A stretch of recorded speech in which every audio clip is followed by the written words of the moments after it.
Unit number 7 MEC 002 master degree main ઇકોનોમિક્સના કોર્સમાં unit number 7માં કન્ઝમ્પશન એન્ડ એસેટ પ્રાઇસીસમાં આપ સર્વેનું સ્વાગત છે. સૌપ્રથમ તો એના ઓબ્જેક્ટિવ્સની વાત કરીશું, ત્યાર પછીનો પરિચય, કન્ઝમ્પશન એન્ડ ઇન્ટરટેમ્પોરલ ચોઇસીસ, એમાં લાઈફ સાયકલ હાઇપોથેસિસ, વ્યક્તિ પોતાની મિલકત અને વપરાશ વચ્ચે તટસ્થ રેખા દ્વારા તટસ્થ રહીને કેવી રીતે રિસ્ક ટેકિંગ ફેક્ટર અને રિસ્ક એવર્જર ફેક્ટરને ધ્યાનમાં લઈ અને જીવન પર્યંત પોતાના જે કાયમી ખર્ચને નિર્ધારિત કરે છે એને અંગે ફ્રીડમેન ટોબિન પરમેનન્ટ ઇન્કમ હાઇપોથેસિસ એની વાત કરીશું. કન્ઝમ્પશન અંડર અનસર્ટેનિટી, અચોક્કસતાની વચ્ચે વપરાશ, random walk hypothesis, consumption and risky asset, જોખમી મિલકતો કેટલીક છે જેમાં અને વપરાશ પર એની સી અસરો થાય, કેપિટલ એસેટ પ્રાઇસિંગ મોડેલ. એટલે એ બધી ચર્ચાઓ આપણે આ યુનિટમાં કરવાની છે. The Fisher-Yin idea of consumption as an outcome of households, intertemporal choices, life cycle hypothesis modeling. એમાં બે બ્રુમબર્ગ અને મોડિગ્લાની એની permanent income hypothesis, life cycle hypothesis જે છે એ મોડિગ્લાની અને બ્રુમબર્ગની ચર્ચા કરવાની છે અને ફ્રીડમેનની કાયમી આવકની પરિકલ્પનાની વાત કરવાની છે. ત્યાર પછી random walk hypothesis of Hall and Hitch, હોલની અને asset pricing determination through the consumption asset pricing model CAPM. આટલી ચર્ચા આપણે આમાં કરવાની છે.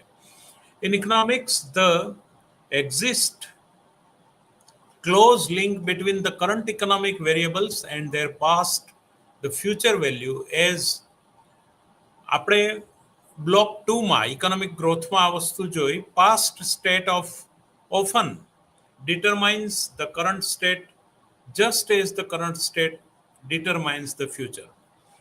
ભૂતકાળ વર્તમાનને નક્કી કરે છે અને વર્તમાનના આધારે ભવિષ્ય નક્કી થાય છે. But there is also a link from future to present. એક ભવિષ્યની વર્તમાન સાથેની પણ એક લિંકેજ હોય છે.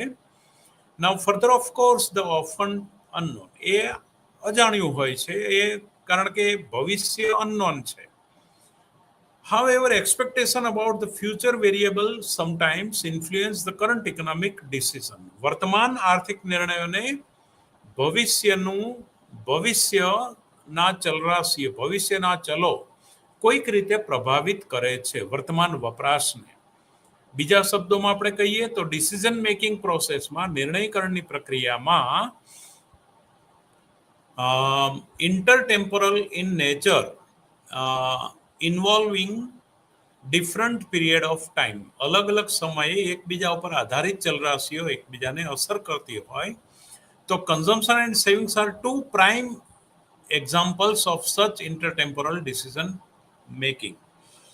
વપરાશ અને બચત એ બંને એક એવી અગત્યની ચલરાશિઓ છે કે જે વર્તમાન અને ભવિષ્યને મહત્વની રીતે અસર કરે છે. How does a household decide upon how much to consume today and how much to save? આજે કેટલું વાપરવું અને કેટલું બચાવવું એ કેવી રીતે નક્કી કરે? તો કેન્સિયન identified current income as prime determinant of current consumption. એટલે કે વર્તમાન વપરાશને મહત્વની રીતે કેન્સના મતે નક્કી કરે છે. આવક કેટલી છે એના ઉપર વપરાશ નક્કી થાય.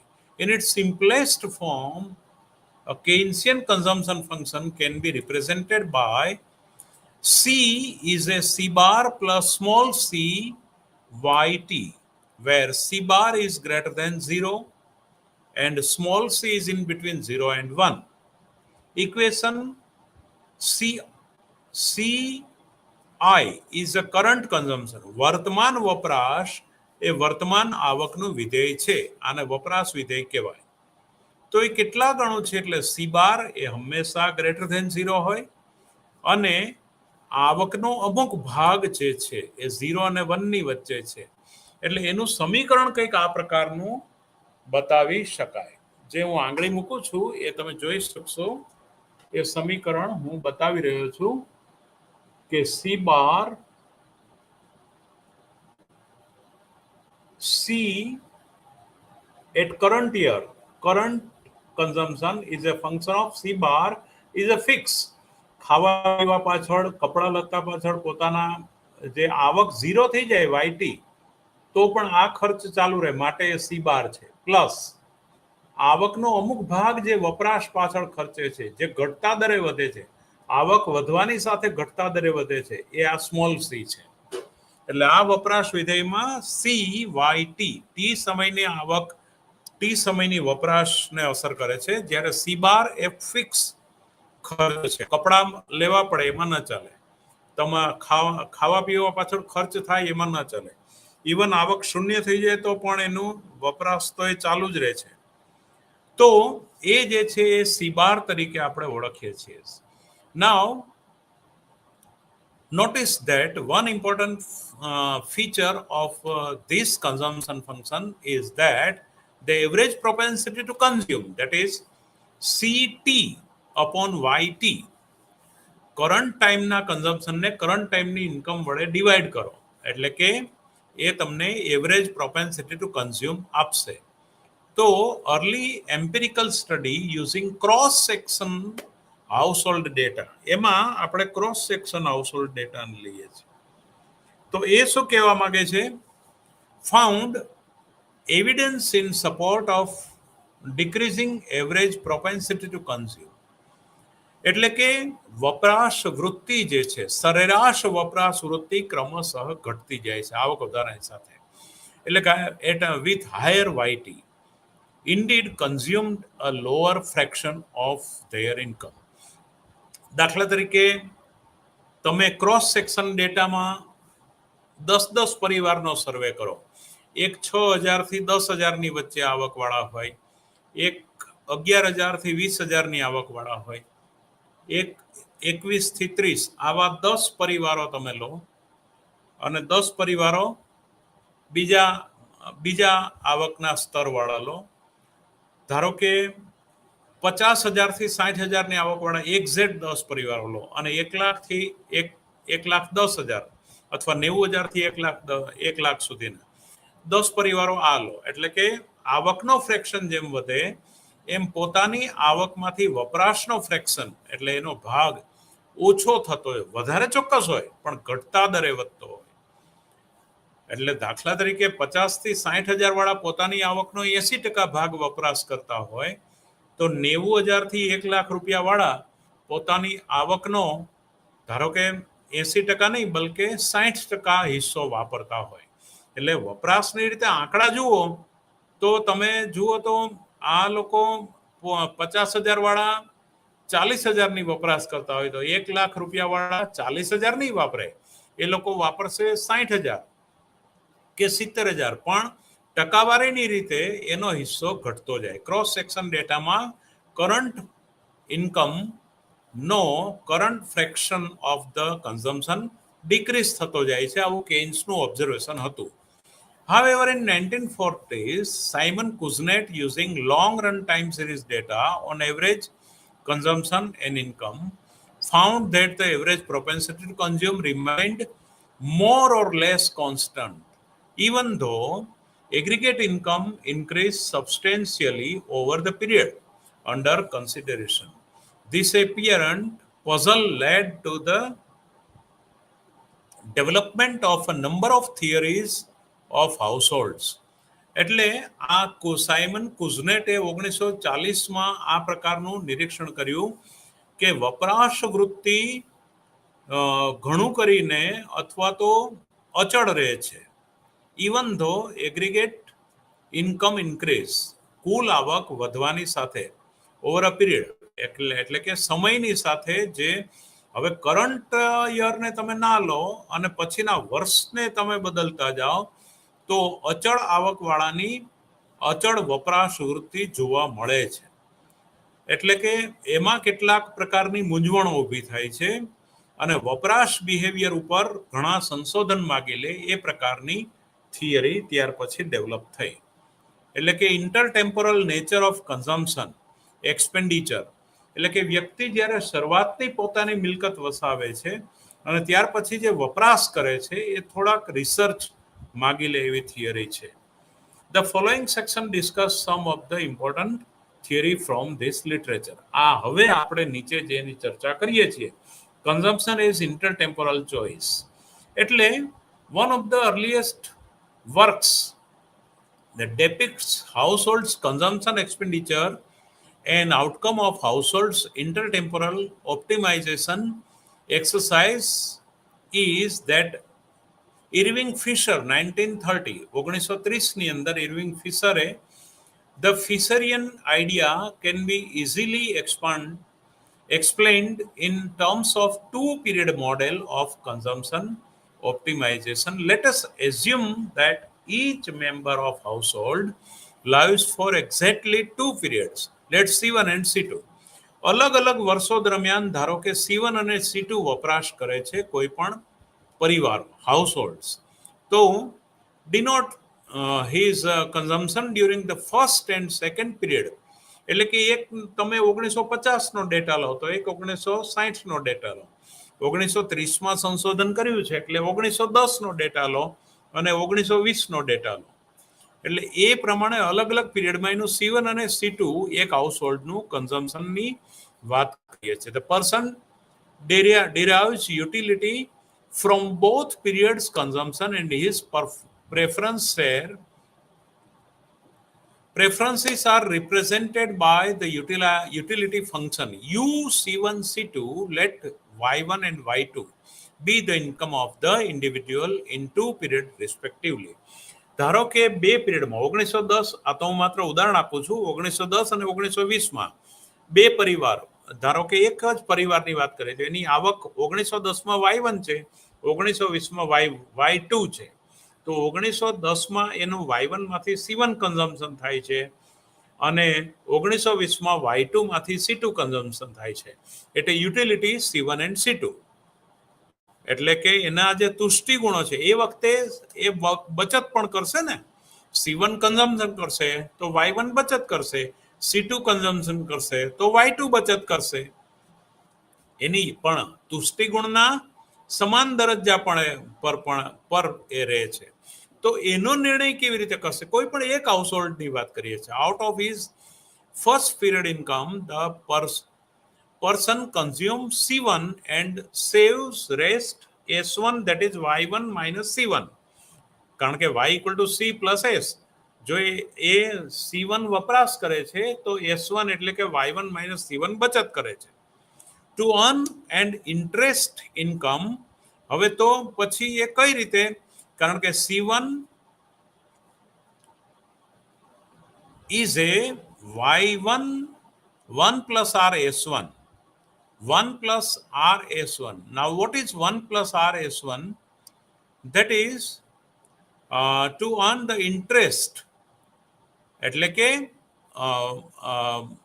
S1 જે બચત કરે છે એ બચતને એ 1 plus R વ્યાજ કમાવા માટે બચતને એ રોકાણ કરે છે ઇન નેક્સ્ટ પીરિયડ. એના પછીના પીરિયડમાં એ 1 plus R S1 એ બચત કરે છે. In Fisherian model, the only purpose of savings is to future consumption. Accordingly, consumption during second period is equal to C2. C2 equal to Y2 plus, હવે આગળની જે બચત છે એ કે 1 plus R, એમાંથી થોડું વ્યાજ આવશે એટલે 1 plus R S1. S1 માં બચતમાંથી જો વ્યાજનો દર એને મળશે એ વ્યાજ એને મળશે, એ પણ એની વપરાશને અસર કરશે. એટલે કે C2 is a Y2 plus 1 plus R S1. By rearranging the terms, C2 is equal to Y2 plus 1 plus R S1. એટલે હવે આપણે એને જોઈએ કે C1 જે છે utility function of C1 and C2, એટલે કે તુષ્ટિ ગુણના સમાન દરજ્જા પર રહેવા માંગે છે. તો Y1 અને Y2 આવકનું સ્તર છે. નાઉ પર્સનલ કન્ઝમ્પશન C1 જે છે એ વખતે S1 બચત કરે છે તો Y1 minus C1. હવે C2 સમયે એની Y2 આવક છે, તો આવક એની સાથે 1 પ્લસ R S1 પણ છે, બરાબર છે. તો by rearranging of term C2 is એ, જો હું તમને બતાવું છું આ ઇક્વેશન ખરેખર આખું સમજવા જેવું છે. અહીંયા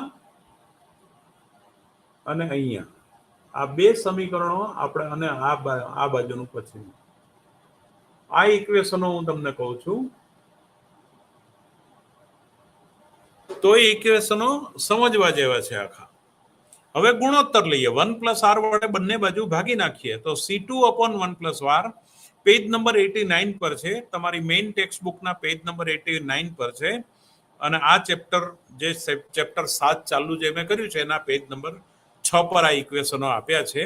બંને બાજુ 1 પ્લસ આર વડે ભાગી નાખીએ તો C2 upon 1 plus R equal to Y2 upon 1 plus R plus S1, since S1 equal to Y1 minus C1. S1 ની જગ્યાએ તમે Y1 minus C1 મૂકી શકો છો.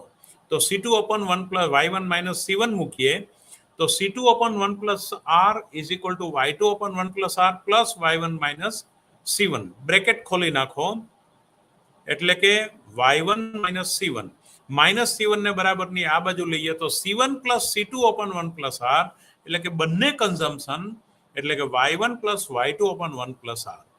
એટલે કે thus the intertemporal budget constraint is given by C1 plus C2 upon 1 plus R is equal to Y1 plus Y2 upon 1 plus R is said Y hat. એટલે કે એ વખતની વપરાશ અને એ વખતની આવક એ બંનેને એકબીજાને ઇન્ટરટેમ્પોરલ એટલે કે પરસ્પર આધારિત રીતે અસર કરે છે. Left hand side of the intertemporal budget constraint એટલે કે બજેટ બાધકો જે છે બંનેને અસર કરે છે. denotes the present discount value of the total consumption expenditure of the person. એટલે વ્યક્તિની જે વર્તમાન એટલે ડિસ્કાઉન્ટ વેલ્યુ એની જે છે એ ટોટલ કન્ઝમ્પશન એક્સપેન્ડિચરની વ્યક્ત કરે છે. while the right hand side measure the present discount value of his total lifetime income. Y hat આપણે 2 વર્ષનો જ સર્વે કર્યો છે, 1910 અને 1920 આપણા ઉદાહરણ પ્રમાણે. the person decide one on the level of C1 and C2 by the maximizing his utility U C1 C2 subject to his intertemporal budget constraint. Notice that the optimization exercise of the household defines the current consumption as a fraction of the present discount value of the lifetime income. એટલે કે જીવન ચક્રની જે આવક છે એનો ભાગ છે કરંટ કન્ઝમ્પશન, વર્તમાન વપરાશ એ પોતાના લાઈફટાઈમ ઇન્કમનો એક ભાગ છે.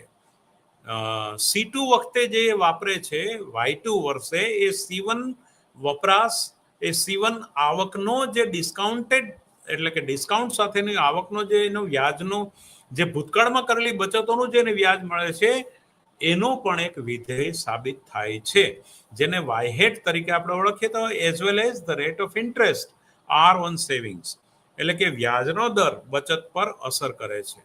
હવે એને આકૃતિની રીતે આપણે દર્શાવીએ તો C1 is a Y1 plus Y2 upon 1 plus R અને એ એટ C એટલે કે જ્યારે C2 0 હતી, આ બંને સમીકરણની રીતે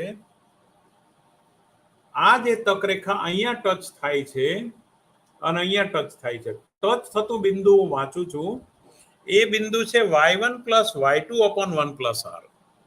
જ્યારે C1 શૂન્ય છે, જ્યારે C2 શૂન્ય છે 1910 એ વખતે જ્યારે C2 શૂન્ય છે ત્યારે એની વપરાશ આટલી છે Y1 plus Y2 upon 1 plus R. એ જ રીતે જ્યારે C1 શૂન્ય છે કન્ઝમ્પશન એટ 1910 એ બિંદુ આ જ્યારે વપરાશ C2 શૂન્ય છે ત્યાર વખતની એની વપરાશ કેટલી છે Y1 plus Y2 upon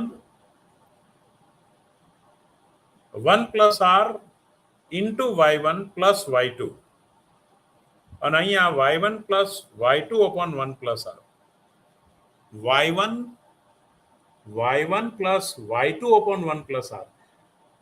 second યરની આવકને 1 પ્લસ આર વ્યાજના દર વડે ભાગો એટલું, કારણ કે એ વખતે તમે બચત કરી છે એ ભાગ, અને બાકી y1 આવક છે તો એટલી વપરાશ. જ્યારે C2 શૂન્ય છે, જ્યારે C1 શૂન્ય છે ત્યારે તમે આવકનો કેટલો ભાગ વાપરો છો?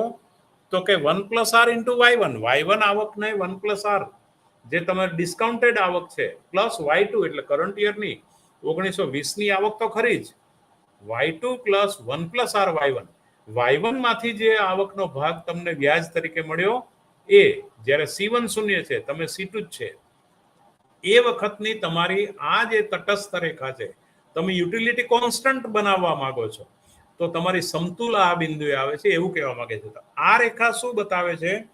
એ અહીંયા યુટિલિટી C1 પ્લસ C2 એટલે ઈ બિંદુ આગળ તમે તટસ્થ છો અને તમે સમતુલામાં છો.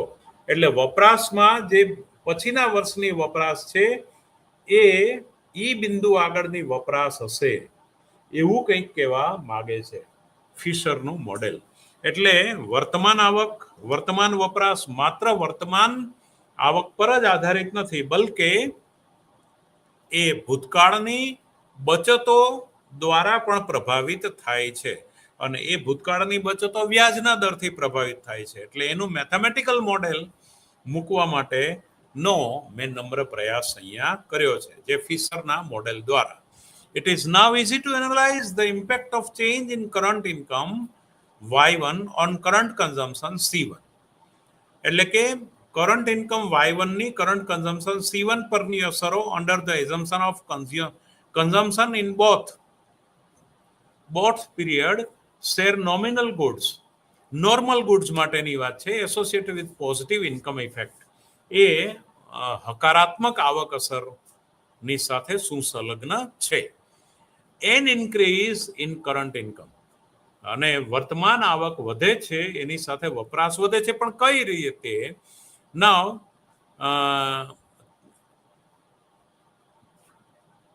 increase the lifetime income and hence both C1 and C2 will increase. એટલે કે લાઈફટાઈમ ઇન્કમ જ્યારે વધે છે, જીવનભરની આવકો વધવાની સાથે એની વપરાશ પણ વધે છે. નાવ it is now easy to analyze the ઇન્કમની વાત થઈ, the impact of change in interest rate, એટલે વ્યાજના દરના બદલાવની સાથે, એટલે કે ઇન્ટરેસ્ટ રેટની બદલાવની સાથે એની અસર on current consumption is more ambiguous. Note that an increase in R implies a decline in the relative price of future. વ્યાજનો દર વધે છે એટલે કે એને સંબંધિત પ્રાઇસ ઓફ ફ્યુચર, એની ફ્યુચરની પ્રાઇસ ડિક્લાઇન થાય છે. Now consumption in terms of current consumption, such a change in the relative price is typically associated with two effects. આ જટિલ રીતે બે દિશામાં સુસંગત એટલે કે સંલગ્ન થાય છે એની સંબંધિત કિંમત. એક નંબર 1 એન ઇન્કમ ઇફેક્ટ એટલે કે આવક અસરની રીતે, which is this case will lead to an increase in consumption in both period. આપણા ઉદાહરણ પ્રમાણે 1910 અને 1920 એ બંને પીરિયડમાં આવક અસર કરે છે. Since decline the price level implies the choice set of the consumer become broader. And number 2, a substitution effect. જેમ ગ્રાહકના સિદ્ધાંતમાં હતું કિંમત અસર, એ રીતે અહીંયા પણ આવક વધવાની સાથે વપરાશનો જે વધારો છે આ અવેજી અસર અને આવક અસર બંનેથી પ્રભાવિત થાય. A substitution effect, which is this case, will lead to fall in current consumption, since a decline in the relative price of future consumption implies that people will substitute current consumption by future consumption. એટલે કે વર્તમાન વપરાશને ભવિષ્યની વપરાશની અવેજીમાં કરી રહ્યું છે. એટલે કે આ અવેજી અસર અને પેલી આવક અસર. તમે દાખલા તરીકે મકાન ખરીદો કે ગાડી ખરીદો, એમાં પણ આ બંને અસર થશે. એના હપ્તા તમે નક્કી કરો તો ભવિષ્યની આવક કઈ રહેશે એને તમે જુઓ છો, અને કઈ વસ્તુની અવેજ તમે કરી રહ્યા છો. મકાન લો છો તો કે ભાઈ ભાડું ભરવું, આપણે 10,000 રૂપિયા ભાડું તો ભરીએ જ છીએ, અને હપ્તો 15,000 નો આવે છે, તો 5,000 વધારે થાય છે, તો એની સામે ઘરની મિલકત ઊભી થાય છે. એટલે સબસ્ટિટ્યુશન ઇફેક્ટ અને ઇન્કમ ઇફેક્ટ બંને વર્તમાન વપરાશને પ્રભાવિત કરે છે. મિલકતની ખરીદીમાં પણ, અને એટલે કે તમે શેર બજારમાં શેર ખરીદો, રોકાણ કરો, એ પણ આ બંને વસ્તુઓથી પ્રભાવિત થતું હોય છે. Now, the overall effect on an increase in or on current consumption depends on the relative strength of two effects. In Cater is Peribus, an increase in R leads to an increase in C1. વ્યાજનો દર વધે એ વપરાશ વધારાને lead કરે છે. If the income effect dominate the substitution effect, on the other hand, an increase in R leads to a decrease in C1. એક બાજુ વ્યાજનો વધારો વપરાશ કરંટ વપરાશ વધારાને પ્રોત્સાહિત કરે છે, તો બીજી બાજુ એને ઘટાડવા માટે પણ પ્રોત્સાહિત કરે છે. If the substitution effect dominate, જો અવેજી અસર ડોમિનેટ થતી હોય ધ ઇન્કમ ઇફેક્ટને, એટલે કે જો અવેજી અસર આવક અસરને પ્રભાવિત કરી દેતી હોય, તો in the context also note that so far as S1 equal to Y1 minus C1, an increase in the rate of interest would also imply higher or lower savings depending on the relative strength of the income and substitution effect. This Fisherian view of looking at consumption as an outcome of an intertemporal optimization exercise on the part of the household came to play a key role in the development of the substitution influencing theories of consumption, which are: number A, life cycle hypothesis of Modigliani and Bromberg 1954, and B, the permanent income hypothesis of Friedman 1957. 1957ની જે કાયમી આવકની પરિકલ્પના જે છે ફ્રીડમેનની, એ અને બ્રુમબર્ગ અને મોડિગ્લાનીની 1954ની જે જીવન ચક્રની પરિકલ્પના છે, એ બંનેને આ આવક અસર અને વેજી અસર દ્વારા સમજાવવાના પ્રયાસો થયા છે. એટલે ફરીવાર આ વાત આપણે કરીએ કે એક બાજુ જો એ ઇન્કમ ઇફેક્ટ પ્રભાવિત કરતું હશે અવેજી અસરને, એટલે કે એના પર એનો વધારે પ્રભાવ હશે, તો વર્તમાન બચત જે છે એ અવેજી અસરને જો વધારે મહત્વ આપતું હશે તો એ પ્રમાણેની વપરાશ રહેશે. એક બાજુ એ વપરાશ કરંટ ઇન્કમના સંદર્ભમાં કરંટ વપરાશ વધારવા પ્રયાસ કરશે, તો બીજી બાજુ ઘટાડવા પણ પ્રયાસ કરશે. એટલે કે એમાંથી નિર્ણય કયો લેશે? તો એમાં જે એટલે કે in R leads to an increase in C1 if the income effect dominates. જો આવક અસર વધારે પ્રભાવિત કરતી હશે તો વર્તમાન વ્યાજ વધવા છતાં વપરાશ વધારવા તરફ એને પ્રભાવિત કરશે. એટલે કે R leads to a decrease in C1. જો વ્યાજના દરો વધશે, એમાં આવક અસર વધારે પ્રભાવિત હશે, તો C1 ડિક્રીઝ થશે. જો સબસ્ટિટ્યુશન એટલે કે R leads to an increase in C1 if income effect dominate the substitution effect. On the other hand, બીજી બાજુ R વ્યાજનો દર ડિક્રીઝ ઇન C1 વપરાશને ઘટાડશે. ક્યારે? તો અવેજી અસર ડોમિનેટ કરશે ઇન્કમ ઇફેક્ટને. અવેજી અસર વધારે પ્રભાવિત કરશે તો વ્યાજના દરનો વધારો વપરાશને ઘટાડશે, અને આવક અસર જો પ્રભાવિત કરશે તો વ્યાજના દરનો વધારો વપરાશને વધારશે.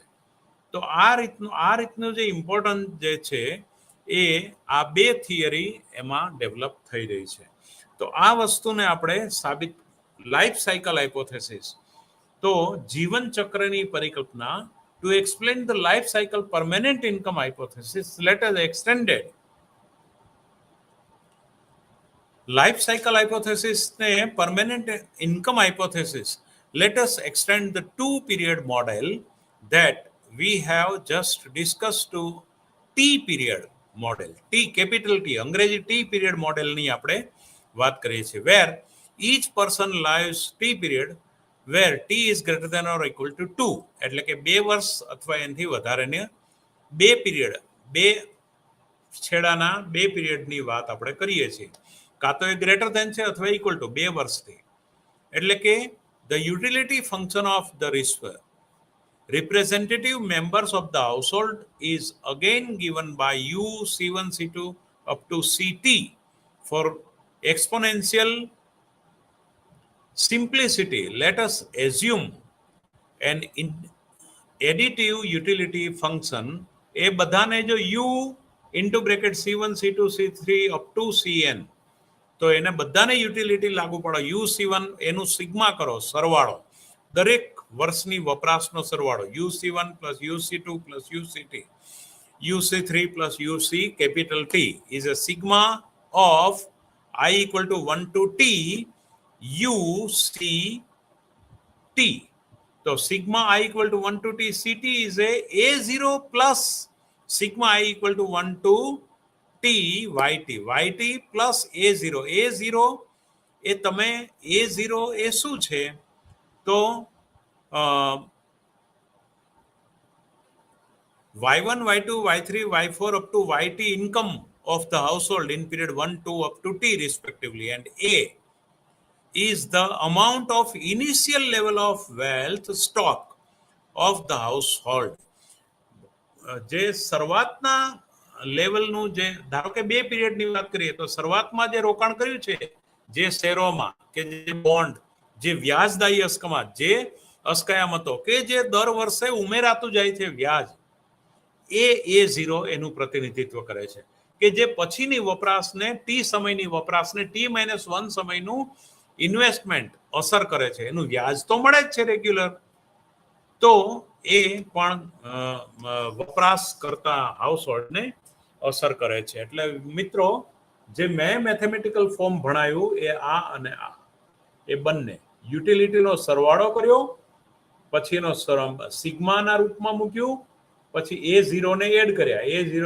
એ આગળનું ઇનિશિયલ મિલકતના રોકાણનું વ્યાજ છે પાના નંબર 8 પર આપેલું છે અને મુખ્ય પેજ નંબર ટેક્સ્ટબુકના 91 પર છે સો Lagrangian function of the form આ ફોર્મનું આપણે Lagrangian function જો શોધીએ તો L capitalize L is a sigma T equal to 1 to I equal to 1 to T sigma UCT plus lambda A0 હવે YT minus CT આ જ ફંક્શનને લાગ્રાન્જ મલ્ટીપ્લાયરની રીતે આપણે લેવું હોય તો એમાં સીટી વપરાશ આપણે લેમ્બડા ને તારવવો હોય કારણ કે લાગ્રાન્જ multiplier L is equal to what is equal to sigma I equal to 1 to T UCT 1 to T UCT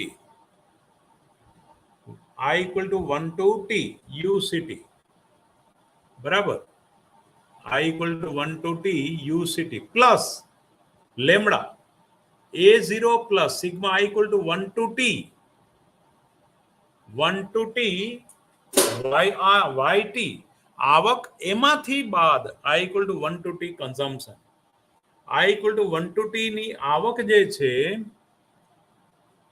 જે છે એમાંથી વપરાશ બાદ કરો YT માંથી CT બાદ કરો દરેક વર્ષની આવકમાંથી દરેક વર્ષની વપરાશ બાદ કરી એમાં લેમ્બડા લાગ્રાન્જ પ્લસ A0 એડ તો થયેલું જ છે એને ગુણ્યા લેમ્બડા એ લાગ્રાન્જ મલ્ટીપ્લાયર જેટલું આની ઇફેક્ટ આવશે તો યુડેસ CT is A lambda lambda શું છે લેમ્બડા આપણો મલ્ટીપ્લાયર છે લાગ્રાંજ મલ્ટીપ્લાયર છે.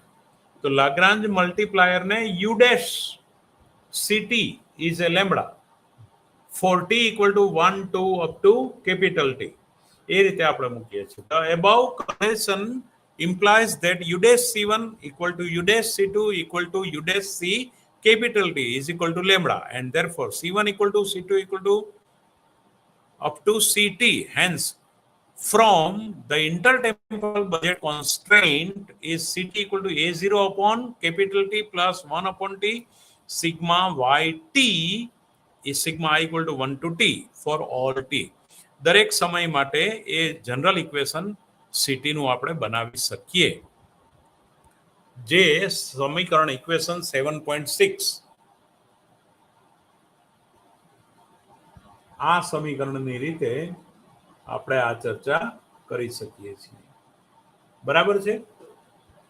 તો consumption at a t time is a0 upon capital T. એ બધી સરખી જો હોય, વપરાશ સરખી હોય, c1 equal to c2, તો ct t સમયની વપરાશ એ કઈ હશે? a0 upon એટલે વર્ષ વડે ભાગી નાખો t plus 1 upon t sigma yt ને પણ t સમય વડે ભાગી નાખો, એટલે કે એની આવકના આ ભાગ પ્રમાણે વપરાશ દર વર્ષે એ ભાગી નાખીએ t વડે એટલી હશે. The term within the permanent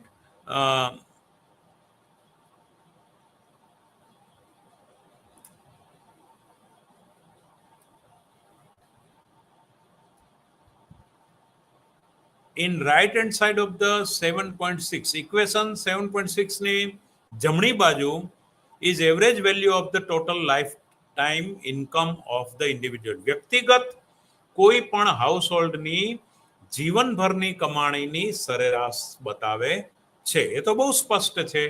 સિગ્માને તમે ટી વર્ષ વડે ભાગી નાખ્યું, a0 પ્લસ સિગ્માને તમે ટોટલ ઇન્કમ જે છે જીવનભરની ytની, એને પણ t equal to 1 to t, એને પણ t વર્ષો વડે ભાગી નાખ્યું, એટલે હાલની વર્તમાન સરેરાશ વપરાશ બતાવે છે.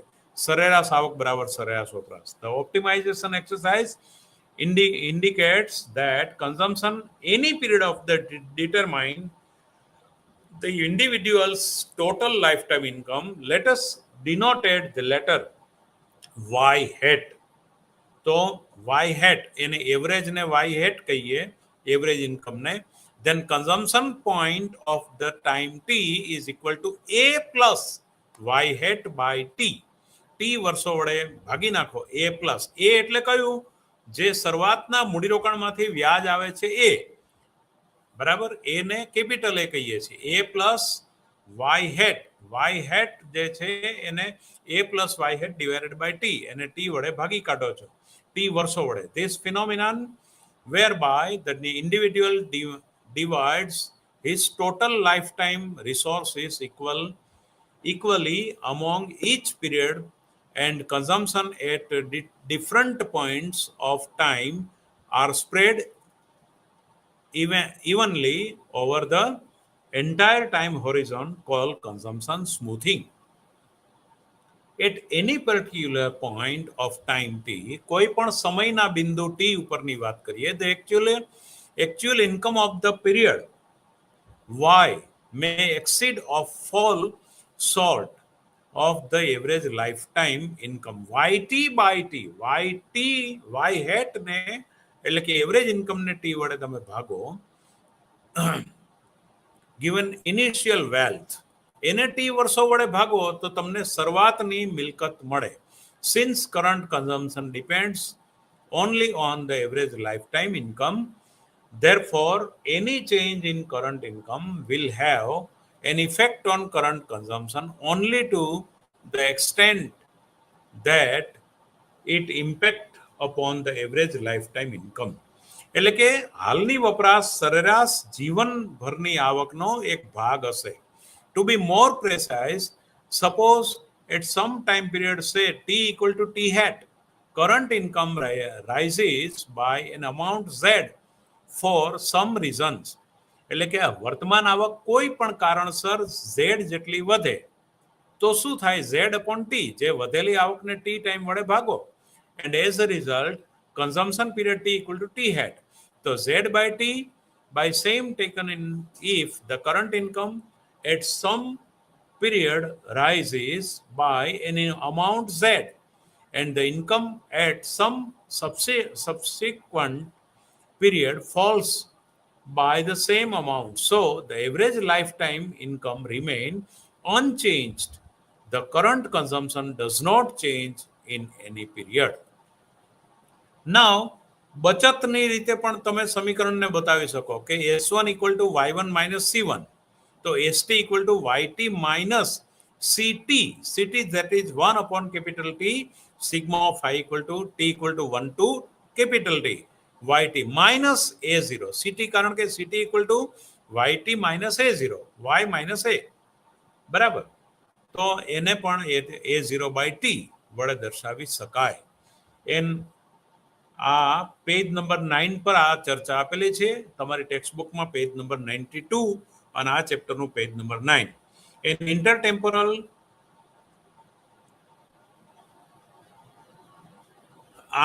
આ જે છે વપરાશ અને બચત એ ઇન્ટરટેમ્પોરલી નક્કી થાય છે. તો આ 7.7 ઇક્વેશન જે છે ST equal to YT minus 1 upon T, એટલે જો હું તમને આ બતાવી રહ્યો છું ઇક્વેશન, એનું અર્થઘટન કરું છું. અહીંયા જે દેખાય છે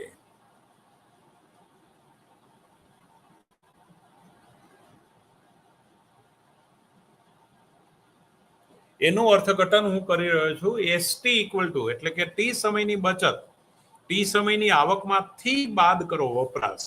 એ વપરાશ કઈ છે? 1 upon T YT. એટલે વપરાશ થશે કઈ એની ચર્ચા આપણે આગળ કરી.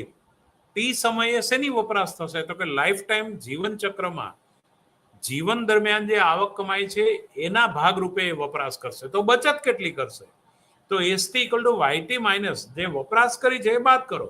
1 upon T સિગ્મા YT આવક માઇનસ A0 by T. બહુ સિમ્પલ છે.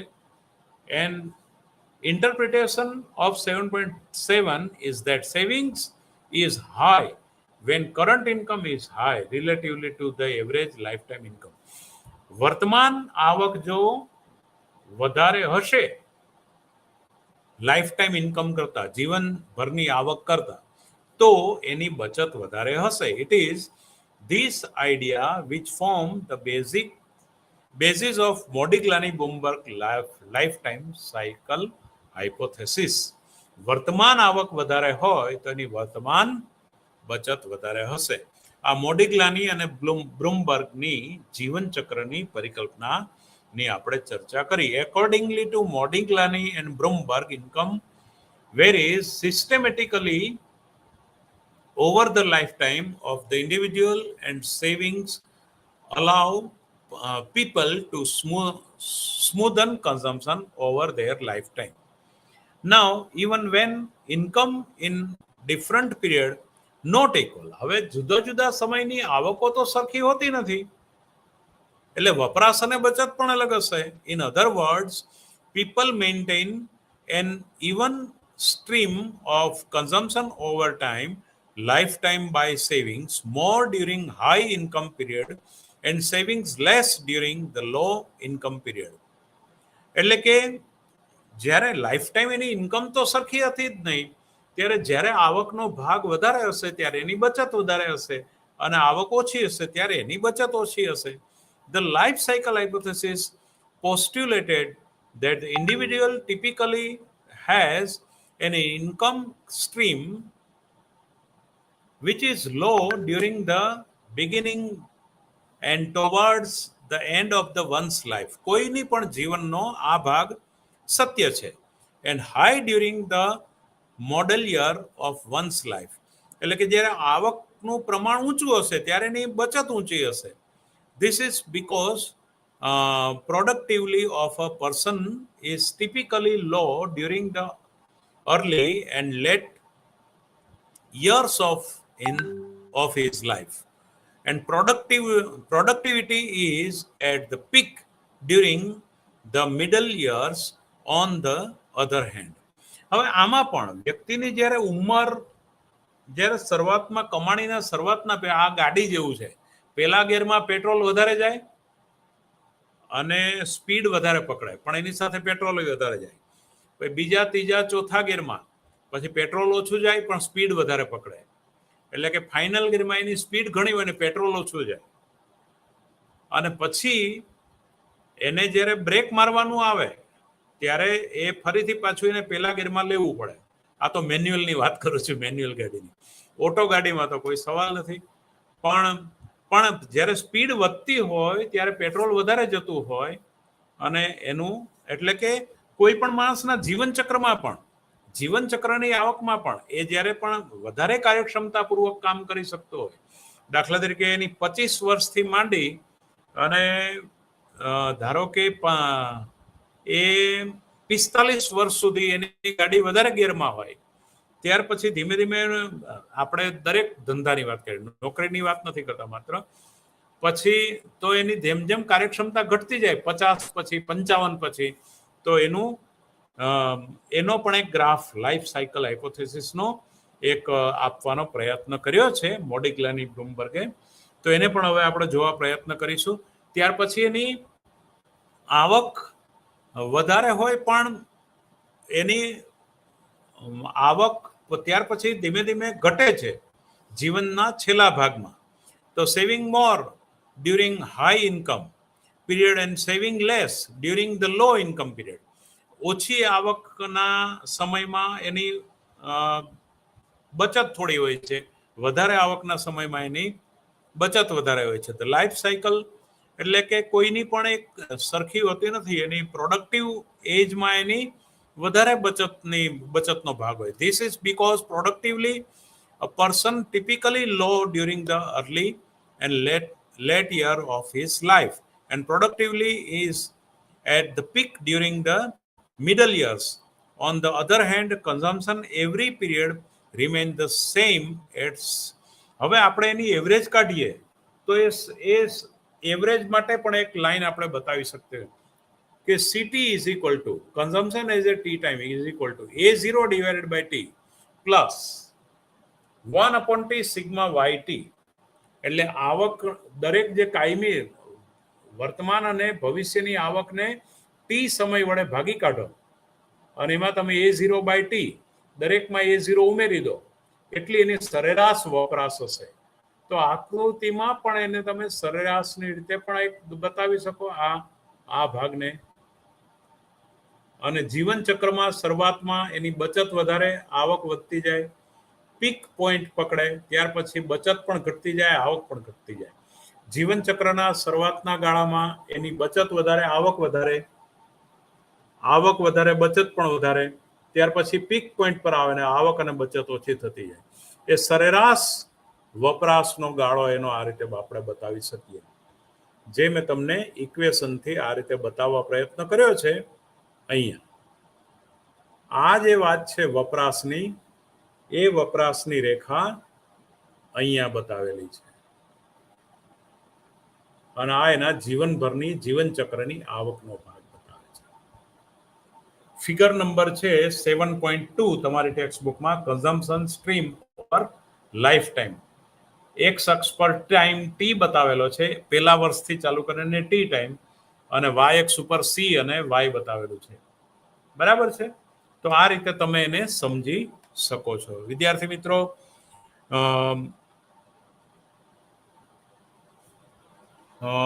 આ જે છે મોડિગ્લાની અને બ્લુમબર્ગે બહુ સરસ રીતે આ સમજાવવા પ્રયત્ન કર્યો છે.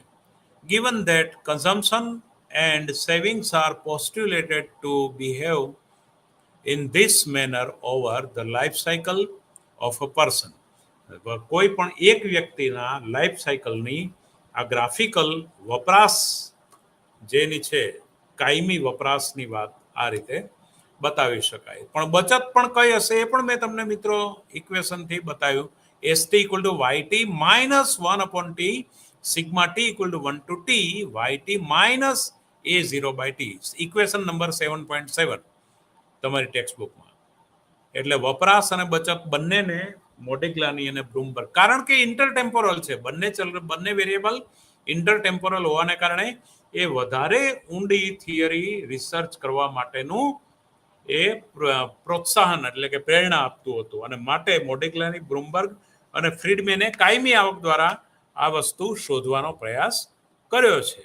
અને એ વિદ્યાર્થી મિત્રો આ લેક્ચરમાં આપણે ખૂબ સુંદર રીતે સમજ્યા છીએ. Given the consumption and savings are postulated to behave in this manner over the life cycle of a person, it is now easy to see how the hypothesis can explain the apparent disparity between the cross section and aggregate time series. Cross section ડેટામાં જે higher income ધરાવનાર વર્ગ lower income ધરાવનાર વર્ગ કરતા કેવી રીતે વપરાશ વૃત્તિ ધરાવતું હતું ઘટતા દરે, એના કરતા પણ આ એગ્રીગેટ ટાઈમ કોઈ પણ એક વ્યક્તિનો પૂરેપૂરો જીવનના સમયનો વપરાશ કેવી રીતે રહેશે એ ડેટાના આધારે કન્ઝમ્પશન બિહેવિયર જે છે કાયમી આવક અને જીવન ચક્રની આવક એ વધારે બેટર ગણાય. When one is looking the cross section data for કેઇન્સે ક્રોસ સેક્શન ડેટા દ્વારા એક જ સમયમાં એક જ ટી સમયે હાયર લેવલ ગ્રુપનું ઇન્કમ વાળું જૂથનું વપરાશ અને લોઅર ઇન્કમ ગ્રુપની વપરાશ એની વાત કેઇન્સે કરી, જ્યારે મોડિગ્લાની, બ્લુમબર્ગ અને ફ્રીડમેને આખી કોઈ પણ એક વ્યક્તિની જીવન ચક્ર દરમિયાનની વપરાશની વાત કરી છે. તો એ ડેટાના આધારે આપણને વધારે સરળ રીતે, સરસ રીતે બંને થિયરીની રીતે આપણે વપરાશ વૃત્તિને સમજી શકીએ છીએ. તો when one is looking across section data for a particular point of time, it is likely that a randomly selected sample household, કોઈ પણને તમે રેન્ડમલી સિલેક્ટેડ કરો હાઉસહોલ્ડને, which are classified according to income, ઇન્કમને રીતે ક્લાસિફાય કરો, the higher income category will contain a higher than average proportion of a people belonging the middle phase of their life cycle. The low income category will contain a higher than average proportion of people belonging to either the early or a late phase of their life. Since during the middle phase people have a higher average propensity to save, ST/YT ratio, and correspondingly a lower average propensity to consume, lower CT/YT ratio, the cross section data will reflect a lower propensity to consume for a higher income category compared to a lower income category. નીચી આવકવાળા કરતા ઊંચી આવકવાળા જે છે એ cross section ડેટાની રીતે એ લોકો બચત વધારે ધરાવતા હોય છે, બરાબર, અને વપરાશ ઓછી ધરાવતા હોય છે એની આવકના પોર્શનના પ્રમાણમાં, અને બચત એની વધારે હોય છે. Now at this point it is important to note here a current consumption is A0 by T 1 upon T sigma YT by T.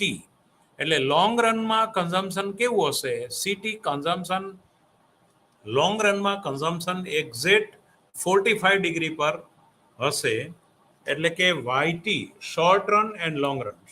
લાંબા ગાળા, ટૂંકા ગાળામાં વપરાશ વૃત્તિ કેઇન્સે કહીએ પ્રમાણે હશે, પણ લાંબા ગાળે વપરાશ વૃત્તિ આ પ્રકારની હશે. Long term consumption function is this. Short run A at period 1, period 2, period 3 એ આ પ્રમાણે હશે, A, B અને C બિંદુ આગળ. કારણ કે જેમ જેમ આવક વધતી જાય એમ વપરાશ વધતી જશે. ઇન લોંગ રન કન્ઝમ્પશન એને જોડો ઉગમ બિંદુથી તો long run consumption is higher. લાંબા ગાળે કોઈ પણ વ્યક્તિની વપરાશ વધારે હશે. એટલે આ ભાગ જે છે મોડિગ્લાની અને બ્લુમબર્ગની વાત મેં તમારી આગળ ખૂબ સિસ્ટમેટિકલી રજૂ કરી છે. હવે આ વાત પરમેનન્ટ ઇન્કમ હાઇપોથેસિસ ફ્રીડમેનની રીતે કેવી રીતે, ફ્રીડમેનનો જે કન્સેપ્ટ જે છે પરમેનન્ટ ઇન્કમ હાઇપોથેસિસ, એનો વિદ્યાર્થી મિત્રો આજે અત્યારે હવે આપણી પાસે 6 મિનિટ જ છે, એટલે આજે આખો કન્સેપ્ટ આપણે ક્લિયર નહીં થઈ શકે, પણ ફ્રીડમેનનો પરમેનન્ટ ઇન્કમ હાઇપોથેસિસનો તમને પરિચય 5 થી 6 મિનિટમાં આપી દઉં તો એ નેક્સ્ટ લેક્ચરમાં આપણે પરમેનન્ટ ઇન્કમ હાઇપોથેસિસની વાત કરીશું. તો permanent income hypothesis provide an alternative explanation to the apparent discrepancy between cross section and time series data on consumption. વપરાશનું ક્રોસ સેક્શન ડેટા અને ટાઈમ સિરીઝ સમયના અલગ અલગ બિંદુઓને ફ્રીડમેને લીધું અને ક્રોસ સેક્શન બંને ડેટાને એણે ઉપયોગમાં લીધા. એટલે કે જે માણસ એક જ પ્રકારની આવક ધરાવતો માણસ 2011માં જે વપરાશ કરે છે અને 2016માં એ જ ગ્રુપ શું વપરાશ કરે છે, એ જ રીતે હાયર ગ્રુપ એ કઈ રીતે વપરાશ કરે, એને ક્રોસ સેક્શન ડેટા અને ટાઈમ સિરીઝ ડેટા સામયિક શ્રેણી અને ક્રોસ સેક્શન ડેટા બંનેનો ઉપયોગ કરીને, એટલે કે the permanent income hypothesis is also found on Fisherian theory of consumption as an intertemporal choice. However, unlike the life cycle hypothesis, એટલે કે આ Friedman does not postulate that income follow a regular pattern over a life cycle of an individual. કોઈ પણ વ્યક્તિ life સાયકલને જ માત્ર અનુસરે છે એવું ફ્રીડમેન નથી કહેતા. He instead argue that individual experience random and temporary change in their income from time to time. સમયની સાથે accordingly to Friedman views the current income in any period yt and yt raised to 1 n or I bar is the consistent of two component.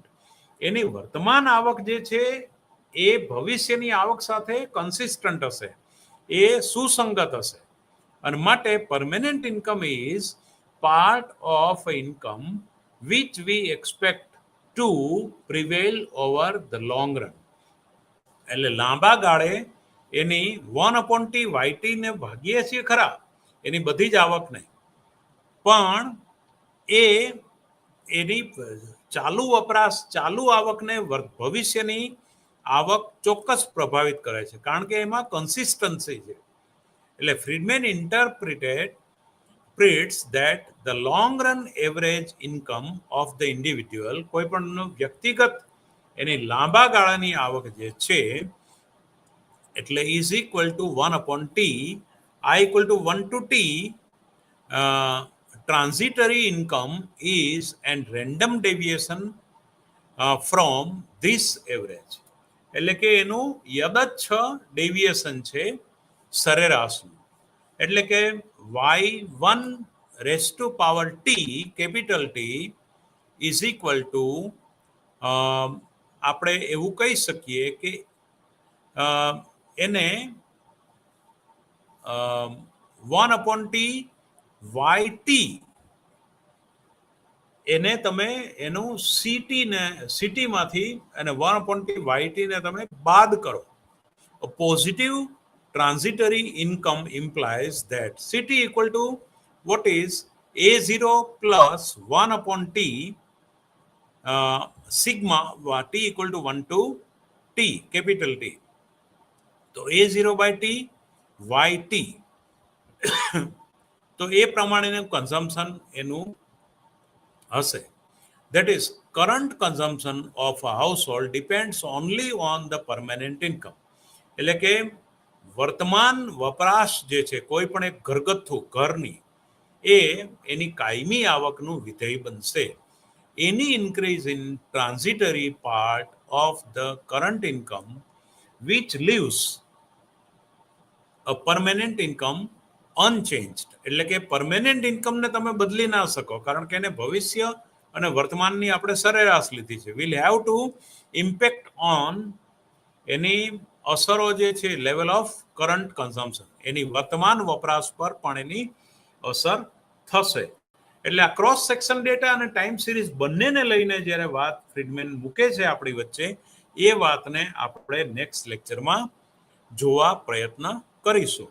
વિદ્યાર્થી મિત્રો, આ ખૂબ સરસ macro ઇકોનોમિકમાં life cycle એટલે કે જીવન ચક્ર અને પરમેનન્ટ ઇન્કમના મોડિગ્લાની, બ્લુમબર્ગ અને ફ્રીડમેનના કન્સેપ્ટને સમજાવવાનો અહીંયા મેં નમ્ર પ્રયાસ કર્યો છે.